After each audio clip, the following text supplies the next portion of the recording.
Kita lanjutkan apa yang sudah kita sampaikan pada Ahad malam yang lalu, mana kita menyampaikan ada beberapa hal, termasuk salah satu dari visi misi Al-Quran dalam pembentukan sebuah komunitas muslim, baik secara personal, individual, maupun secara kekeluargaan, rumah tangga, maupun masyarakat secara luas, ya. Dan ini kita sudah jelaskan di takwim al-fard al-muslim, individu personal muslim yang baik, yang dituju akhir dari sebuah wujud Al-Quran. Kemudian al-usrah al-muslim atau al-bait al-muslim, keluarga muslim yang baik. Dan yang ketiga kita jelaskan yang lalu adalah masyarakat muslim, mujtama al-islam, ya. Bagaimana menjadi sebuah masyarakat yang marhamah. Dan Al-Quran terus menerus memberikan semangat, motivasi kepada kita. Huwa ruwahuha wa ba'atuha. Semangat, memberi semangat, pendorong di dalam menggapai kehidupan kita di dunia ini yang baik, dan juga kehidupan di akhirat yang baik, dan kita terpelihara, terhindar dari segala azab api neraka. Bapak Ibu sidang jamaah yang dirahmati Allah subhanallah, berbicara persoalan keluarga, tentu berbicara tentang diri kita sendiri. Karena dalam falsafah filosofi hidup ini, kita lahir, kemudian ketika dewasa menikah, dan akhirnya mati. Itu filosofi, ya. Hanya sebuah prosesi 3 tahapan itu. Lahir ke dunia ini, kemudian terus dewasa, menikah, membentuk sebuah rumah tangga, keluarga, kemudian akhirnya kita mati, kembali kepada Allah subhanahu wa ta'ala. Tidak lebih dari itu Bapak Ibu sidang jamaah yang dirahmati Allah subhanahu wa ta'ala.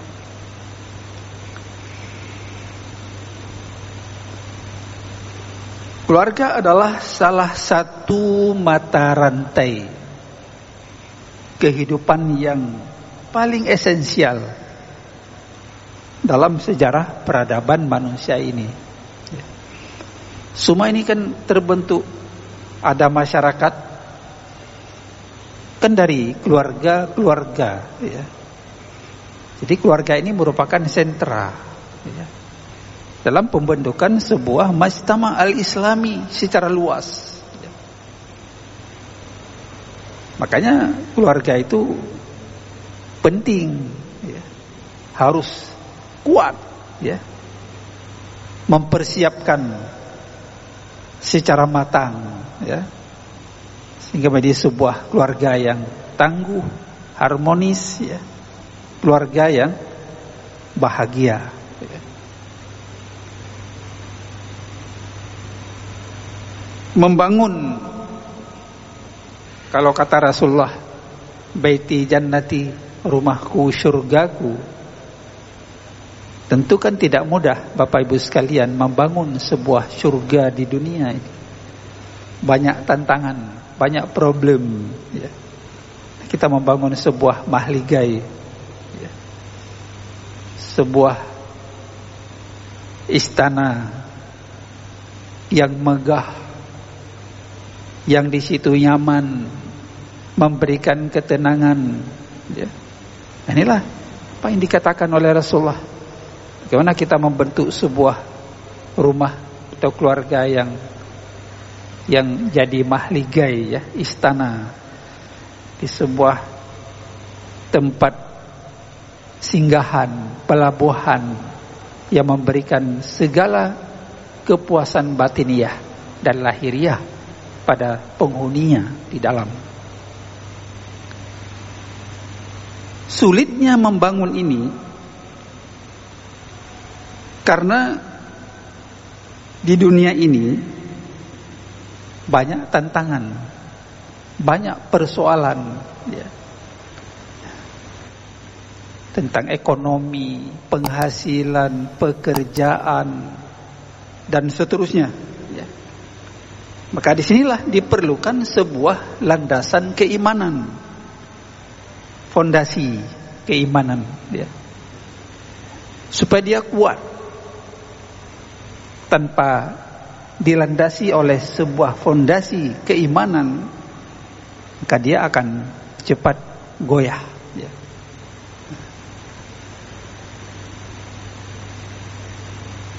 Inilah yang diperlukan oleh sebuah nilai-nilai keislaman yang harus kita perkuat sebelum membangun sebuah rumah tangga, baik material maupun non material. Artinya kematangan harus disiapkan. Wahbah Zuhaili dalam kitabnya Fiqh al-Islami,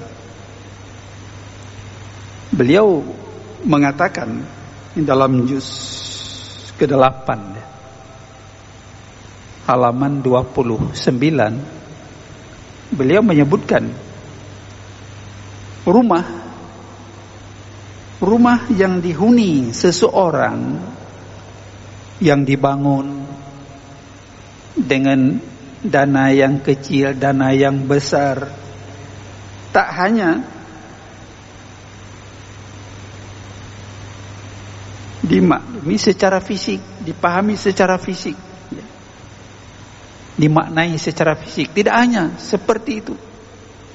Ada orang membangun sebuah rumah, kata Wahbah Zuhaili, tidak hanya dimaknai secara fisik semata, bukan megah, ya. Artinya bukan rumah itu harus megah, ya. Ornamennya yang bagus, ya. Kamarnya yang luas, gedungnya yang bertingkat, ya. Bukan fisik, bukan dimaknai semata-mata karena fisik, keindahan, tidak. Tapi beliau mengatakan lebih bermakna rumah yang kita bangun, kecil atau besar, itu dalam makna fungsional, ya. Apa fungsi sebuah rumah? Bukan hanya megah ketika kita lihat oleh mata memandang, ya, indah, ya. Tapi mungkin orang di dalamnya tidak seindah ornamen yang terukir, ya. Tidak setenang dengan pandangan mata yang kita lihat orang-orang penghuni di dalam, ya. Makanya kata Wahbah Zuhaili, jangan dimaknai rumah itu dalam pengertian fisik semata, ya. Tapi bagaimana rumah itu jadikan dia bersifat fungsi, berfungsi, fungsional. Artinya dalam membentuk kepribadian anak manusia di dalamnya. Itu yang penting. Kadang-kadang kita hanya indah dari segi penampilan fisik, tapi kosong dari nilai fungsionalnya dalam membentuk isi di dalam suami yang baik, istri yang salihah, anak yang salih dan salihah, qurrata ayun. Ini biasa terlupakan itu. Inilah awal dari sebuah penyimpangan dari visi dan misi kita. Kepribadian anak manusia, kata Zawazuli, untuk sampai mencapai kedewasaan baligh, hidup mandiri. Ya. Ini peran orang tua, tanggung jawab orang tua di dalam mempersiapkan generasi anak atau zuriat, keturunannya yang baik. Bukan baik juga dalam penampilan, tapi baik dalam arti karakter, ya.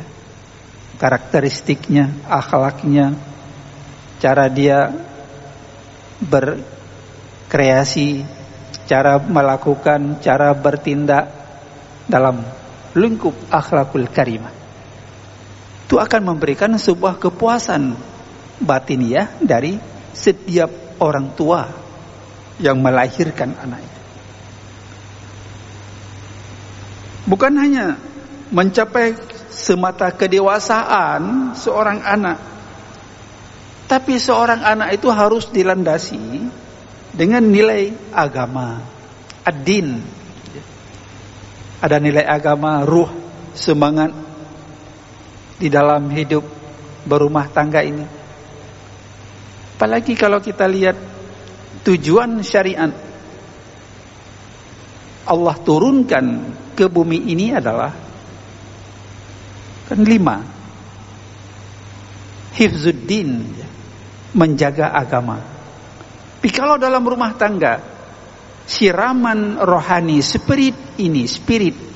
spiritual, ya, yang berbasis Al-Quran, dia itu akan kering. Ya, hebat penampilan, tapi karakternya rusak. Jadi seperti itu.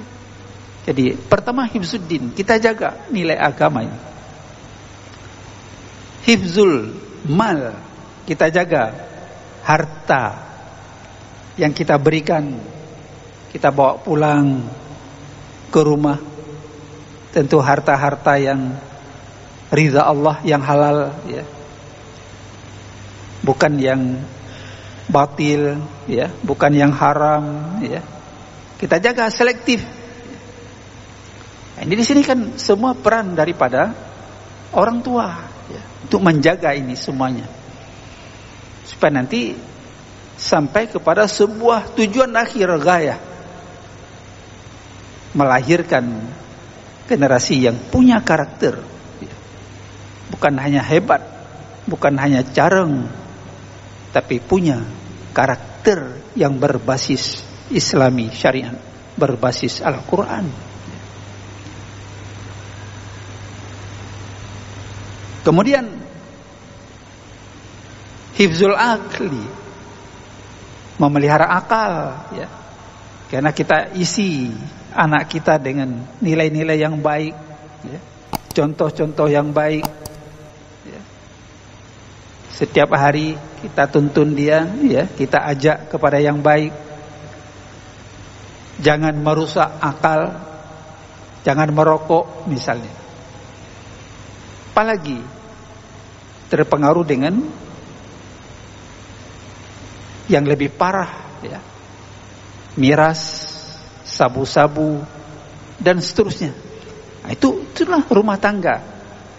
Makanya rumah tangga itu bukan hanya dalam arti indah fisik, tapi bagaimana isi di dalam itu kita sekat dari berbagai pengaruh anasir yang tidak baik, tidak masuk ke rumah, ya. Akan jadi sebuah rumah baiti jannati. Di samping agama, juga nilai ekonomis, finansial, ada skill. Di situ ada pendidikan.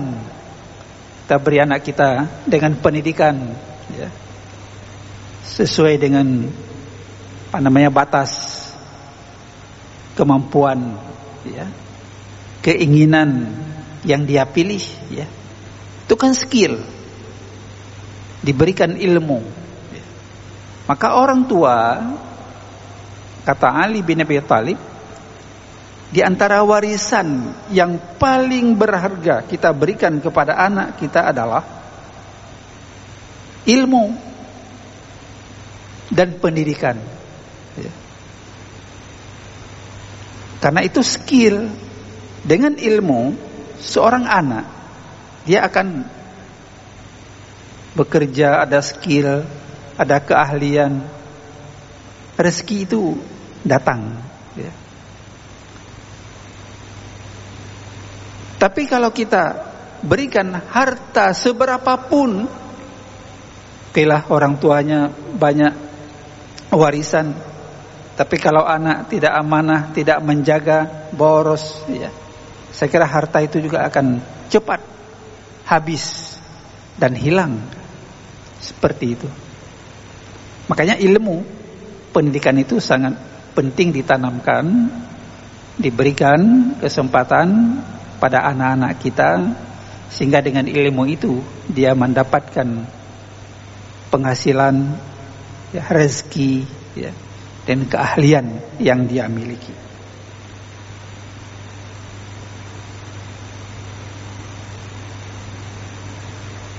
Demikianlah Pak Ibu sidang jamaah yang dirahmati Allah Subhanahu wa taala, semua ini kata Wahbah Zuhaili akan terjalin secara padu dan harmonis, integritas.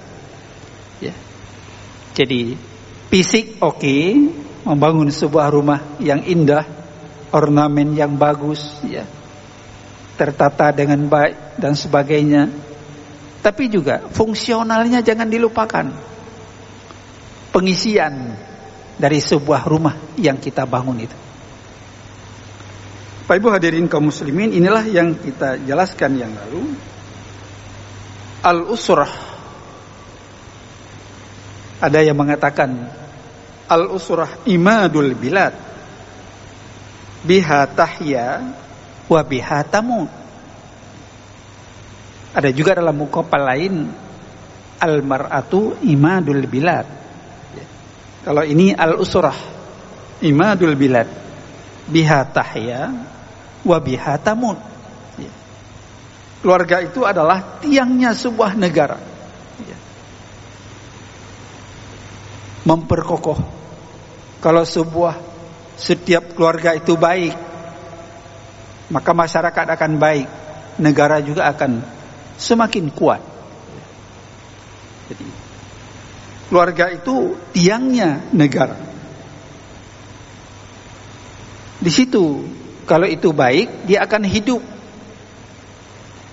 Dan juga kalau itu tidak baik, dia akan mati suri. Tidak akan kuat. Cobalah Bapak Ibu, kita membuat komparatif saja. Kalau di mana-mana, di rumah baik atau tidak baik, lingkungan juga tidak mendukung untuk baik. Di mana-mana kemaksiatan, fahisyah. Kalau dalam Al-Quran dimaknai dengan zina, perbuatan keji atau kemungkaran, mungkar, perbuatan mungkar yang berlawanan, kontradiktif, kontroversi dengan nilai-nilai ajaran syariat Islam dilakukan. Judi, itu kemungkaran. Kalau kemungkaran itu biasanya mudah dilihat, Kalau fahisyah biasanya sulit untuk dilihat oleh mata ini, tersembunyi dia, dirahasiakan, jangan orang lihat. Anda ada orang lihat orang berzina, seperti itu. Pak Ibu hadirin kaum muslimin sidang jamaah yang dirahmati Allah Subhanahu wa taala. Dengan demikian, keluarga ini menjadi sebuah penting, Makanya di dalam membangun sebuah keluarga ini itu harus diawali dengan sebuah akad, akad yang berbasis syar'i, akad nikah, ya. Gak mungkin membangun sebuah keluarga tanpa ada ikatan akad nikah. Itu jadi mesum perzinaan. Inilah indahnya Islam, Bapak Ibu sekalian.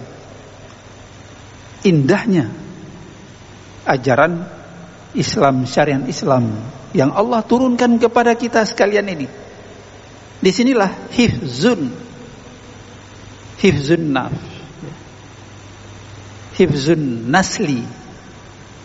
Artinya samping memelihara agama, memelihara akal, memelihara harta, juga syariat ini memelihara keturunan. Gimana kalau kita bayangkan Bapak Ibu, kalau manusia ini jadi seperti hewan saja, nggak ada lewat lembaga yang sakral ini akad nikah, lahirlah anak-anak yang tidak jelas siapa orang tuanya. Nauzubillah. Dalam kitab-kitab fikih itu sudah panjang lebar dijelaskan, ya, secara detail tentang bab nikah ini, babun nikah, ya, secara khusus dibahas tentang bab pernikahan, perkawinan, ya. Dalam kitab-kitab fikih disebutkan akad ini adalah perjanjian antara dua orang, laki-laki dan perempuan, yang mau menjadi suami istri secara resmi dan sah. Itulah lewat akad, sebuah kontrak, sebuah perjanjian yang sakral dan suci, yang dengan akad itu menghalalkan yang haram. Sebelumnya haram, tapi dengan akad nikah itu jadi halal. Itulah syariat. Akhadtumuhunna bi amanatillah wastahlaltum furujahunna bi asma'illah. Jadi seseorang ketika terjadi sebuah akad perjanjian, maka dikatakan oleh Allah misaqan ghalidha. Akad nikah itu sebuah perjanjian yang sangat kuat. Artinya apa? Tidak boleh bubar setelah akad itu. Gak boleh mudah saja bubar, ya. Makanya membangun sebuah keluarga, rumah tangga, tidak seperti membuka sebuah toko. Kalau kita buka sebuah toko, Bapak Ibu sekalian, kita masukkan barang sepatu misalnya, penuh. Ternyata 3-4 bulan gak laku, ya. Akhirnya yang pemilik toko robah, ganti barangnya, masuk pakaian, baju, ya. Jadi membangun sebuah keluarga ini tidak seperti itu, tidak sifat error, ya. Kalau ini enggak pas, tukar. Islam tidak mentolerir seperti itu. Ganti istri. Oh ini enggak pas, ganti. 3 bulan lagi, ganti lagi. Bukan itu hakikat dari sebuah pembentukan keluarga di dalam Islam. Akhaztumuhunna bi amanatillah. Jadi ketika terjadi akad, dia sudah mengambil sebuah amanah Allah. Sebelumnya jadi tanggung jawab orang tua. Nah, perempuan misalnya tanggung jawab wali sebelum dia menikah. Tapi ketika dia menikah, amanah itu berpindah dari wali kepada suami. Itu amanah. Amanah bukanlah ringan. Amanah itu berat, kata Allah. Ketika Allah menawarkan amanah kepada langit, kepada bumi, ya, Semua menolak pada gunung. Karena berat amanah itu. Gak mungkin dipikulkan. Ya. Fa'ashfaqna. Berat. Jangan untuk saya Allah, kata langit dan bumi. Wa hamalah al insan, tapi amanah itu dipikul oleh manusia. Tapi kata Allah, manusia itu sungguh zalim dan kufur, ya. Sungguh zalim, tidak amanah, ya. Makanya seorang suami ketika terjadi sebuah akad, tanggung jawab amanah dari wali itu berpindah kepada suami. Makanya suami harus bertanggung jawab dalam semua hal, ya. Agama, ya. Rezeki, nafkah, pakaian, tempat tinggal. Wa 'alal mauludi lahu rizquhunna wa kiswatuhunna bil ma'ruf. Kewajiban seorang suami menyiapkan nafkah, memberikan nafkah lahir, nafkah batin, pakaian, tempat tinggal, maskan, ya. Itu kan jadi sebuah beban yang harus dilaksanakan oleh seorang suami. Bi amanatillah, karena Allah sudah memberikan amanah kepadanya. Wastahlaltum furujahunna bi asma'illah, dan halal untuk jima, bersetubuh, ya, hanya dengan mengucap nama Allah. Pak kata wali,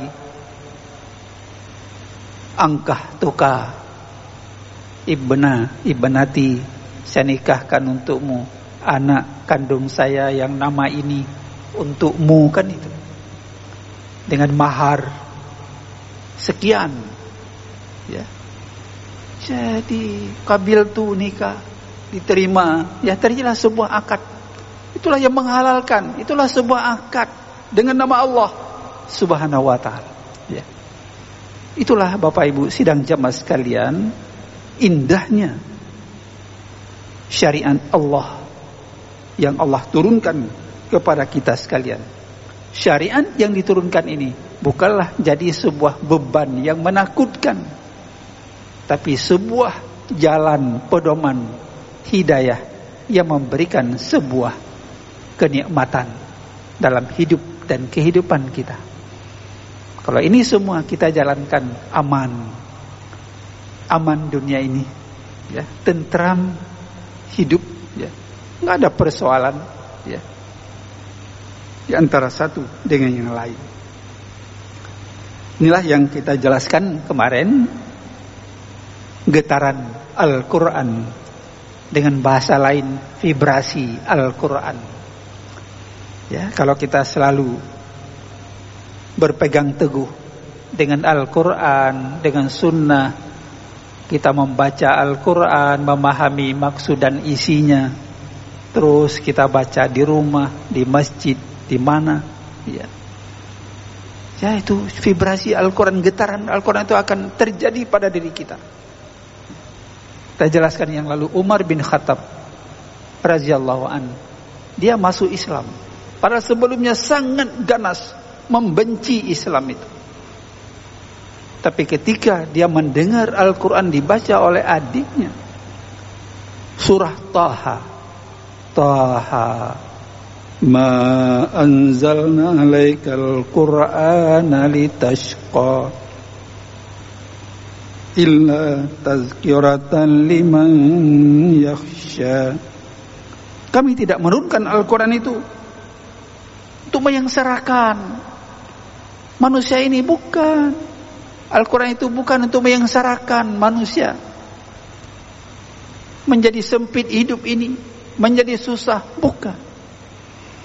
Tapi Al-Quran itu diturunkan jadi tazkirah, peringatan bagi orang-orang yang khasyah, takut kepada Allah Subhanahu wa ta'ala, ya. Jadi senang. Makanya kalau kita rindu cinta Allah, bacalah Al-Quran. sedang kita baca Al-Quran, tandanya kita cinta, berkomunikasi terus dengan Allah Subhanahu wa ta'ala. Bapak Ibu hadirin kaum muslimin, sidang jamaah yang dirahmati Allah Subhanahu wa ta'ala. Karena itu Abdurrahman Al-Jaziri dalam kitabnya Fiqh ala Mazahibil Arba'ah ini menjelaskan beberapa pemaknaan ya dari nikah itu sendiri. Menurut beliau, nikah ditinjau dari 3 aspek ya. Dari 3 aspek makna. Bisa makna lugawi, bahasa, bisa makna usuli, syar'i, dan bisa makna hukum, dari aspek fikih ya. Kalau kita coba buka ya ku fiqh ala mazhabil arba'ah ya. Apa makna-makna dari semua ini? Mungkin malam ini mungkin tidak kita bisa lanjutkan karena waktu mungkin ya. Tapi semua ini sangat sangat indah ya, kalau kita memperjelas, mendalami dari pemaknaan, baik dari pemaknaan aspek lugawi, bahasanya, baik nikah itu dari aspek kita lihat dari usuli, dari makna syar'i, maupun dari si aspek hukum, dari segi fikihnya ya.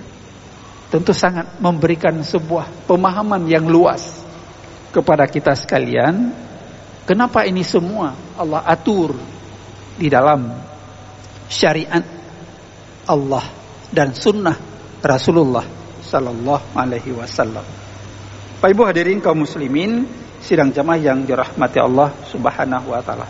Mudah-mudahan kita terus akan coba mengkaji ini ya, sesuai dengan prinsip-prinsip yang ditawarkan oleh Al-Qur'anul Karim, sehingga akhirnya akan memberikan sebuah sistem hidup yang integral antara duniawi dan ukhrawi, dan memberikan sebuah kenikmatan hidup, menggapai hasanah di dunia ini dan juga hasanah di akhirat kelak insyaallah. Bapak Ibu hadirin kaum muslimin, sidang jamaah yang dirahmati Allah Subhanahu wa taala, demikian untuk malam ini. Insyaallah bila Allah memberikan kesehatan dan umur kepada kita, kita akan lanjutkan pada Ahad malam yang akan datang insyaallah. Terima kasih, mohon maaf. Billahi taufiq wal hidayah. Assalamualaikum warahmatullahi wabarakatuh.